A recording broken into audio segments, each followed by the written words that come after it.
कि 10 प्रशांत किशोर आ जाए। आप कह रहे हैं भैया बताइए आप कैसे भ्रष्टाचार रोकिएगा? बिल्कुल नहीं रुकेगा। कैसे रुकेगा भ्रष्टाचार? आप बताइए। जब लोग ही पैसा लेकर वोट देंगे तो भ्रष्टाचार रुकेगा कैसे?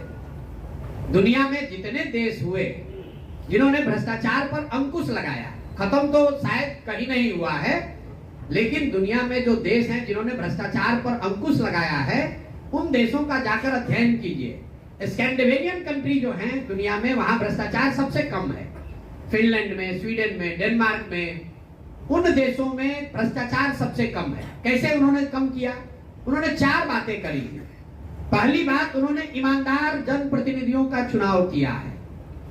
ईमानदार जनप्रतिनिधि, किसी के माथा पर तो लिखा नहीं है कि कौन ईमानदार है कौन चोर है। ईमानदारी तब आएगी जब अपने जनप्रतिनिधि को आप अकाउंटेबल बनाइएगा कि भैया तुम चोरी करोगे, तुम गलत करोगे, काम नहीं करोगे तो अगली बार तुमको हरा देंगे। तो धीरे धीरे लोग सुधरने लगते हैं। जैसे मान लीजिए बिहार में ही नल जल में लूट हुआ तो जितना वार्ड सदस्य लोग लड़े थे सब चुनाव हार गए, तो अगली बार चोरी करने से थोड़ा पहले डरेगा। लेकिन बिहार में विधायक कितना भी लूट ले जात के नाम पर वोट तो आप उसी को दीजिएगा। आपका सांसद कितना भी बड़ा चोर हो, वोट तो उसी को आपको देना है। उन देशों ने अपने जनप्रतिनिधियों को अकाउंटेबल बनाया, अच्छे लोगों को चुना। दूसरा उन्होंने काम क्या किया कि सत्ता और संसाधन का बड़े पैमाने पर विकेंद्रीकरण किया। बिहार में आप और हम सुनते हैं अफसरशाही बहुत है। क्यों? क्योंकि मुख्यमंत्री और उनके अगल बगल के 4 अफसर ही पूरा राज्य चला रहे हैं। पूरा जो सत्ता है, पूरा जो संसाधन है वो 4-5 लोगों के हाथ में ही है। कहने के लिए मंत्री परिषद है, कहने के लिए विधायक है, कहने के लिए मुखिया सरपंच प्रमुख हैं, लेकिन किसी के हाथ में कुछ नहीं है। 5 अफसर बैठकर जो निर्णय लेते हैं वही सब लोग को करना है। तो सत्ता और संसाधन दोनों का बड़े पैमाने पर विकेंद्रीकरण होना चाहिए। पंचायती राज एक्ट में लिखा हुआ है कि सरकारों को 1/3 विकास का राशि पंचायती राज के माध्यम से खर्च करना है। और बिहार में पिछले 30 वर्ष में कुल 3-3.25% पैसा ही पंचायती राज के माध्यम से खर्च हो रहा है। सब अफसर खर्च कर रहे हैं। तीसरा, इन देशों ने क्या किया? उन्होंने बड़े पैमाने पर जन भागीदारी की बात करी। अभी बिहार में कोई अगर योजना केंद्र सरकार की चल रही है, आपको पता ही नहीं है कि योजना चल रही है कि नहीं चल रही है। आयुष्मान कार्ड बट रहा है, आधी जनता बिहार की उसको पता ही नहीं है कि आयुष्मान कार्ड में हमको मिल रहा है कि नहीं मिल रहा है। आयुष्मान कार्ड चलाने वाले लोग हमसे आकर मिलते हैं कि भैया कैंप लगाते हैं, जाते हैं, समझाते हैं, फिर भी लोग कार्ड नहीं बनवा रहा है। किसान को 6,000 रुपया मिलना है, 6,000 से कुछ होना नहीं है, लेकिन फिर भी वो भी 6,000 किसान नहीं ले रहा है। जो सरकारी योजनाएं चल रही हैं या जो आपके लिए बनी है वो आपकी जानकारी में नहीं है। गरीब आदमी को तो बिल्कुल ही जानकारी नहीं है। और चौथा, उन देशों ने टेक्नोलॉजी का बड़े पैमाने पर प्रयोग किया। फिर मैं नल जल का उदाहरण दूंगा। सरकार ने 25,000 करोड़ से ज्यादा खर्च किया नल जल पर।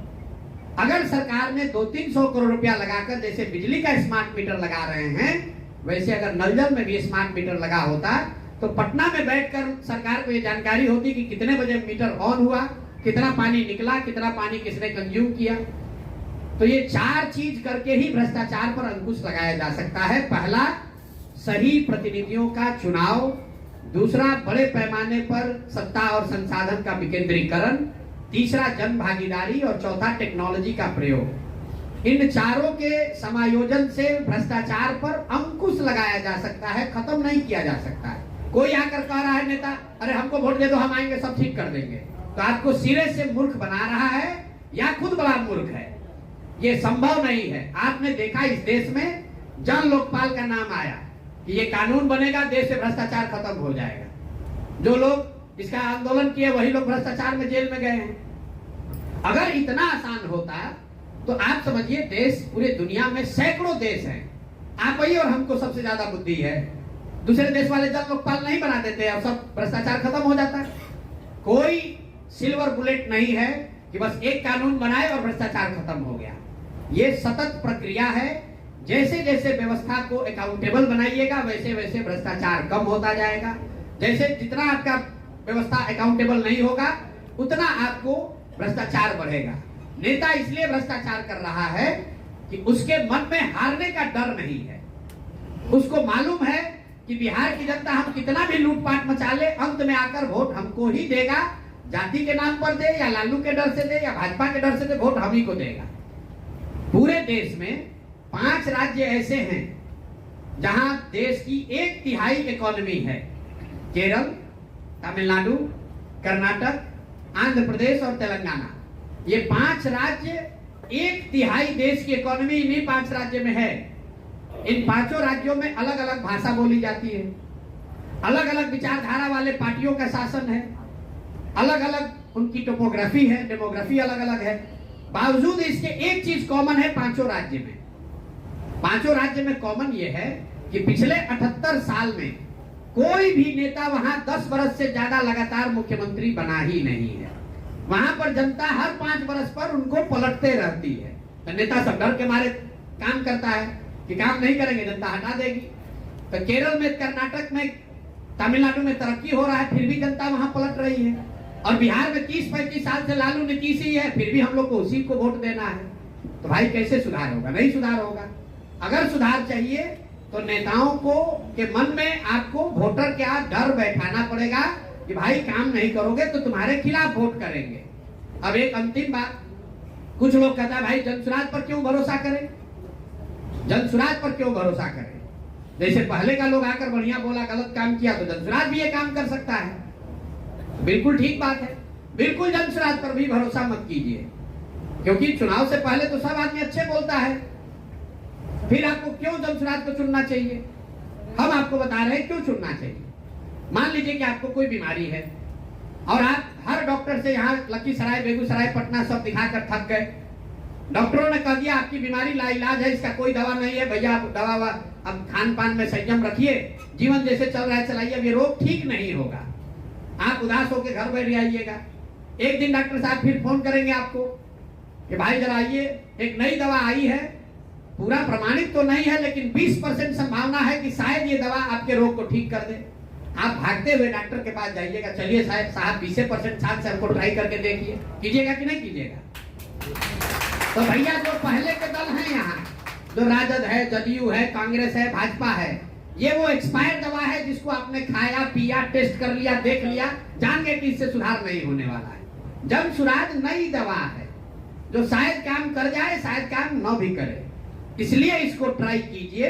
अगर ट्राई कीजिएगा नहीं काम करेगा 5 वर्ष के बाद फिर अपना वही एक्सपायरी दवा पर चले जाइएगा, लेकिन कम से कम ट्राई तो करो भाई। अगर ट्राई नहीं करोगे तो आपको पता कैसे चलेगा?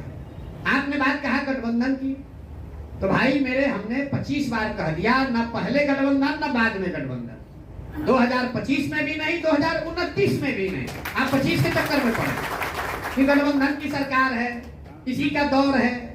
अरे भाई राजनीति सिर्फ एमएलए एमपी बनने का व्यापार नहीं है। एमएलए एमपी बनकर, हमको मंत्री बनकर बालू शराब का ठेका नहीं लेना है। जितना पैसा एमएलए मंत्री जीवन भर में कमाएगा उतना पैसा भगवान के दया से हम लोग साल भर में कमाते हैं। हमको पैसे के लिए यहाँ राजनीति करने और एमएलए एमपी बनने की जरूरत नहीं है। बिहार के लड़के हैं, इसी मिट्टी में जन्म हुआ है, यहीं से पले बढ़े हैं, जीवन में कुछ हासिल कर लिए हैं, तो एक ये भावना है कि इस मिट्टी का कर्ज अदा करें और हो सके तो सुधार के लिए प्रयास करें। एमएलए एमपी बनने से क्या होगा? और राजनीति का मतलब सिर्फ चुनाव नहीं है। इस देश के सबसे बड़े नेता, जितने भी आप बड़े नेताओं को जानते हैं, आजादी से पहले जिन लोगों ने इस देश की नींव रखी है, उनमें ज्यादातर नेता तो कभी चुनाव लड़े ही नहीं। गांधी जी तो एमपी एमएलए बने नहीं, तो क्या उन्होंने राजनीति नहीं की? राजनीति सिर्फ चुनाव लड़ना नहीं है, राजनीति समाज की आवाज बनना भी है, राजनीति समाज के विषयों को उठाना भी है। हम एमएलए एमपी नहीं हैं, फिर भी इस राज्य में हमारी ताकत, राजनीतिक ताकत है कि नहीं है? हम जा रहे हैं, 1000 आदमी खड़ा होता है, हम जाते हैं सुबह शाम तक, पत्रकार हमसे बात करने के लिए लाइन लगा खड़े हैं, जितना एमएलए एमपी से ना समझे। तो हम लोग राजनीति इसलिए नहीं कर रहे हैं कि हमको एमएलए बनकर जल्दी से सरकार बनाना है, कोई घबराहट नहीं है। आपको बिल्कुल एक चीज बता दें, जब तक मैं इस व्यवस्था से जुड़ा हूं, इसके ईमानदारी और इसके शुद्धता में कोई कमी नहीं आएगी, चाहे जीते या हारे, उसमें कोई सवाल ही नहीं है चेंज होने का। और हमारे कहने पर मत जाइए, हम लोग हिंदी में कहते हैं कि कथनी पर नहीं करनी को देखिए, कथनी पर मत जाइए। बोलने को तो सब अच्छा ही बोल रहा है, जो हम कर रहे हैं उसको देखिए। हम 2.5 बरस 3 बरस से यहाँ पैदल चल रहे हैं। लोग क्या कहा है, अरे भाई कितना दिन चलेंगे, थक जाएंगे। कोई कह रहे इतना बिजनेसमैन आदमी है, भाग जाएंगे। अरे भाई 3 बरस से अपना घर परिवार छोड़कर गांव गांव जाड़ा गर्मी बरसात पैदल चले कि नहीं चले? दल 1 करोड़ लोगों को मिलाकर बनाया कि नहीं बनाया? फिर चुनाव आएगा, उसमें देखिएगा अभी 243 लड़ेंगे कि नहीं लड़ेंगे। सत्य की एक अपनी ताकत है, वो समय के साथ धीरे धीरे अपने आप लोगों को दिखेगा कि कौन सही बोल रहा है, कौन झूठ बोल रहा है। इसलिए कोई घबराने की बात नहीं, हमको कोई घबराहट ही नहीं है। दूसरे क्यों घबराए हुए? भैया कौन गठबंधन कीजिएगा? अरे भाई हमको 10 वर्ष लगेगा, हमको कोई घबराहट नहीं है, कोई घबराहट नहीं है। हम लोग रास्ते में चलते हैं, कोई आदमी आकर कहता है भैया बहुत अच्छा काम कर रहे हैं, आज भी लड़के कह रहे हैं भैया एकदम हिम्मत नहीं हारना है, लगे रहना है, आज नहीं तो कल भविष्य तो आप ही का है, जनसुराज का ही है। हम अपने मन में हंसते हैं। देखिए आकर भले मन से आदमी कहता है कि भैया लगे रहिएगा, समय लगेगा लेकिन होगा जरूर।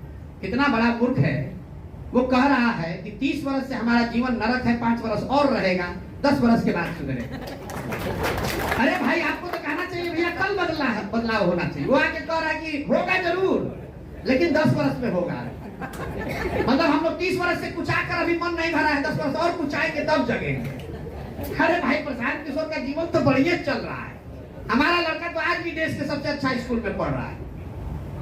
आपकी जिंदगी परेशान, आप जिंदगी से परेशान हैं, आप यहाँ के भ्रष्टाचार से परेशान हैं, आप शिक्षा व्यवस्था बदलना चाहते हैं, तो आप 10 वर्ष और क्यों बर्बादी में रहना चाहते हो भाई? कोई दूसरा आदमी कहता है कि अच्छा इनको 5 वर्ष देख लो, तब आपको कहना चाहिए भाई यहाँ 35 वर्ष से कुचाते भरा मन भर गया है, अब कम से कम कोई एक विकल्प दिखाए, जल्दी पकड़ेंगे इसको क्या 5 वर्ष और इंतजार करेंगे? लेकिन बिहार का आदमी है, धीरे धीरे ही सुधरेगा। गाय जमा हुआ है, उस पर दौड़ने जाइएगा, फर्श पर गिर जाइएगा, हाथ पे टूट जाएगा। काई जब लग जाती है फर्श पर, उसको बैठकर झाड़ू से ईंटा से बैठ के रगड़ना पड़ता है। तो ऐसे बिहार के लोगों के चेतना पर काई जम गई है, उसको बैठकर साफ करना पड़ेगा और तभी सुधार होगा। सुधार तब होगा जब समाज जगेगा। बिना समाज को जगाए समझाए कोई व्यक्ति, कोई विचारधारा, कोई दल बिहार को सुधार नहीं सकता है। अगर कोई कह रहा है कि हम सुधार देंगे तो सिरे से मूर्ख बना रहा है, ऐसा नहीं हो सकता है। 13 करोड़ लोगों का भाग्य विधाता कोई एक व्यक्ति नहीं बन सकता है। 13 करोड़ लोग नहीं सुधरना चाहेंगे तो कोई एक आदमी आके सुधार देगा? ये संभव है। एक ही उपाय है कि उन 13 करोड़ लोगों को धीरे धीरे समझाया जाए, और उसमें कोई अगर 2-2.5 करोड़ आदमी भी जिस दिन जान जाएगा, मतलब 10 में 3 भी। कई बार लोग कहते हैं भैया अभी हमको एक साथी मिला, बहुत बेचारा मोटरसाइकिल रोक के हमको शीशा खुलवा, कहा भैया अभी जमीन पर और लोगों का जानना बाकी है और मेहनत करना पड़ेगा। मेरे भाई जमीन पर अंतिम आदमी भले न जनसुराज को जाने, जनसुराज को चुनाव जीतने के लिए 10 में 3 आदमी को जानना जरूरी है। मोदी जी को देश भर में कितना आदमी वोट दिया है? 10 में 3, 31% वोट मिला है, मतलब 10 में 3 आदमी वोट दिया है। तो अगर 10 में 3 आदमी भी जनसुराज को जानता है और वो जाति की चिंता न करे, वो पैसे पर न बिके, वो व्यवस्था बदलने के लिए तैयार हो जाए, तो जनसुराज की व्यवस्था बन जाएगी, एक नई व्यवस्था कायम हो जाएगी। तो अंतिम आदमी जान जाए तब सुधार होगा, ऐसी बात नहीं है। जनसुराज की ताकत हो या न हो, जिस दिन देश आजाद हो रहा था, आजादी से बड़ी तो कोई चीज नहीं है। जिस दिन देश आजाद हो रहा है, समझिए कि आज 15 अगस्त 1947 है, तो भी उस दिन भी हजारों लोग जो भारतीय थे वो अंग्रेजों के सैलरी पर काम कर रहे थे और आप पर, हम पर, हमारे पूर्वजों पर गोली चला रहे थे। जिस दिन जान रहे कि देश आजाद हो रहा है, आज अंग्रेज छोड़कर जा रहा है, फिर भी अंग्रेजों के कहने पर गोली चला रहा था कि नहीं चला रहा? ऐसा तो है नहीं कि अंग्रेज का सेना खत्म हो गया था और अंग्रेज के सेना में सब अंग्रेज थोड़ी नहीं थे, तो सब भारतीय ही लोग थे। किसी भी विचारधारा से आप 100% लोगों को नहीं बना सकते, लेकिन समाज में परिवर्तन के लाने के लिए 25-30% आदमी भी अगर तैयार हो जाए तो परिवर्तन संभव है। इसलिए अगर बिहार में आप व्यवस्था बदलना चाहते हैं तो दूसरा क्या कर रहा है उसकी चिंता छोड़िए, अपना शुरुआत कीजिए। आप गलत नहीं करेंगे तो गलत नहीं होगा। मैडम ने कहा कि जाति इसलिए है कि यहाँ पढ़ाई नहीं है, इससे बड़ा कोई गलत बयान ही नहीं हो सकता है। यहाँ इसका कोई कोरिलेशन, कोई प्रमाण नहीं है कि पढ़ा लिखा आदमी कम जातिवादी है। जो जितना पढ़ा लिखा है उतना ज्यादा जाति का एक्सप्लॉयटेशन कर रहा है। ये भ्रम है लोगों का, ये लोगों का भ्रम है कि पढ़ा लिखा आदमी बेहतर वोटर है। हम आपको एक उदाहरण दे देते हैं। मनमोहन सिंह जी अपने जीवन में एक ही चुनाव लड़े। मनमोहन सिंह जी जीवन में एक चुनाव लड़े और वो चुनाव हार गए। लोकसभा का एक चुनाव मनमोहन सिंह जी लड़े, वो चुनाव हार गए। हारे किससे? भाजपा का एक अदना सा कार्यकर्ता उनको हरा गया। लेकिन मनमोहन सिंह जी कहां चुनाव लड़े थे? वो झंझारपुर, लखीसराय, मुंगेर से नहीं लड़े थे। मनमोहन सिंह जी ने वो चुनाव लड़ा था दक्षिण दिल्ली से, जो देश का सबसे ज्यादा पढ़ा लिखा कंस्टिट्यूएंसी है। तो सबसे ज्यादा पढ़े लिखे कंस्टिट्यूएंसी के वोटरों ने मनमोहन सिंह को हराकर एक अदना से कार्यकर्ता को जिता दिया। अगर मनमोहन सिंह झंझारपुर से हार गए होते, मुंगेर और मधुबनी से हार जाते, तो लोग कहता बिहार में तो जात है इसीलिए सब मनमोहन सिंह को हरा दिया। ऐसी बात नहीं है। हम लोग गांव देहात में कहते हैं हमारी दादी पढ़ी लिखी नहीं थी लेकिन बहुत होशियार थी। लड़का हमारा पढ़ लिख गया है लेकिन है बड़ा लंपट। पढ़ाई का सीधा सरोकार समझदारी से नहीं है। अब आप में से कुछ लोग कहेंगे भाई अगर आप ये बात कर रहे हैं तो तेजस्वी का 9वीं फेल पर काहे बोलते हो? ये आपको समझा देते हैं क्यों बोलते हैं। हम ये कह रहे हैं कि पढ़ाई और समझदारी का कोई कोरिलेशन नहीं है। बिना पढ़ा लिखा आदमी भी बहुत समझदार हो सकता है। तेजस्वी के 9th फेल होने की बात इसलिए कहते हैं कि अगर परिस्थिति बस आर्थिक सामाजिक किसी वजह से आप पढ़ लिख नहीं पाए, ये संभव है। इस देश में तमिलनाडु के सबसे प्रसिद्ध मुख्यमंत्री कामराज बिल्कुल पढ़े लिखे नहीं थे, क्योंकि आजादी की लड़ाई में उनको जेल में डाल दिया गया, नहीं पढ़ पाए। लेकिन जब आपके माँ बाप दोनों मुख्यमंत्री हैं, आपका आर.के. पुरम डीपीएस आर.के. पुरम में आपको पढ़ने के लिए डाला गया, उसके बावजूद आप 9वां नहीं पास कर पाए, इसका मतलब है कि आपका पढ़ाई से कोई सरोकार नहीं है। चलो मान लो उस समय कहते भाई हम पढ़ नहीं रहे थे, क्रिकेट खेल रहे थे, चलिए क्रिकेट खेलने चले गए। क्रिकेट खेल के जब लौटे, आप देखते हैं समाज में कि जिसको पढ़ाई के प्रति श्रद्धा है, जो पढ़ाई की महत्ता को समझता है, उसको जीवन में जब पहले अवसर नहीं मिलता है, बाद में जब अवसर मिलता है, कॉरेस्पॉन्डेंस से भी लोग पढ़ते हैं, लेकिन पढ़ते हैं। कई बच्चियां आपको मिलेंगी जो बताएंगी कि हमारे माँ बाबूजी नहीं पढ़ाए, शादी हुआ तो हमारे ससुर या हमारे पति ने हमको पढ़ाया। तेजस्वी यादव को जीवन में कभी पढ़ने के प्रति कोई चेतना जगी ही नहीं। अरे भाई अभी से पढ़ लेते, कॉरेस्पॉन्डेंस कर लेते।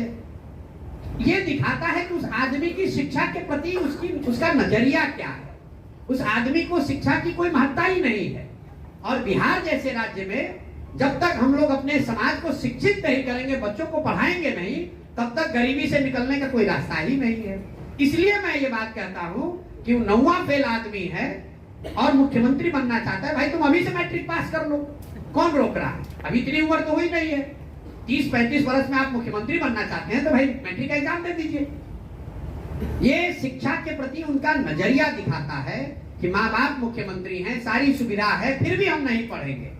तो जब उस नजरिया का आदमी मुखिया बन जाए तो बिहार में शिक्षा पर कभी ध्यान नहीं देगा, और जब शिक्षा पर ध्यान नहीं देगा तो आपके हमारे बच्चों का कल्याण नहीं होगा। इसलिए बात करते हैं। बाकी पढ़ाई लिखाई होने से लोग हिंदू मुसलमान नहीं करेंगे या पढ़ाई लिखाई करने से अगड़ा पिछड़ा नहीं करेगा, ऐसी बात नहीं है। पढ़े लिखे लोग ज्यादा कॉम्युनल हैं। कई ऐसे आप घटना देखिएगा, पढ़ा लिखा आदमी ज्यादा हिंदू मुसलमान कर रहा है, ज्यादा अगड़ा पिछड़ा कर रहा है। तो मेरे भाई आप अपने में सुधार कीजिए। और एक बात अंतिम समझिए, ये प्रयास हम करें या आप करें, प्रयास आज हो या 20 वर्ष के बाद हो, करना तो किसी न किसी बिहार के ही बच्चे को पड़ेगा। कोई तमिलनाडु से आकर सुधारने वाला नहीं। सिर्फ ये कहते रहने से कि बड़ा अंधेरा है, बड़ा अंधेरा है, प्रकाश नहीं होगा। किसी न किसी को दिया जलाना पड़ेगा। इसीलिए ये अभियान शुरू किया गया है। हमने आपके स्पेसिफिक सवाल का जवाब नहीं दिया कि बालू को रोकने के लिए क्या कीजिएगा, कि हमारे यहाँ ट्रांसपोर्ट में करप्शन है, क्या कीजिएगा। जब तक जड़ नहीं सुधरेगा तब तक आप स्वस्थ पौधे की कल्पना नहीं कर सकते हैं। और जड़ में बात यह है कि समाज को सही प्रतिनिधियों का चुनाव करना चाहिए। जाति, धर्म और पैसे पर अपना वोट मत बेचिए। अगर अपने जात वाले को भी देते हैं दीजिए, कोई दिक्कत नहीं है, लेकिन अपने वोट की सही कीमत लगाइए। अगर आप दूध बेचते हैं, 50 रुपए का दूध अपने जाति वाले को देते हैं, उससे भी पैसा लेते हैं।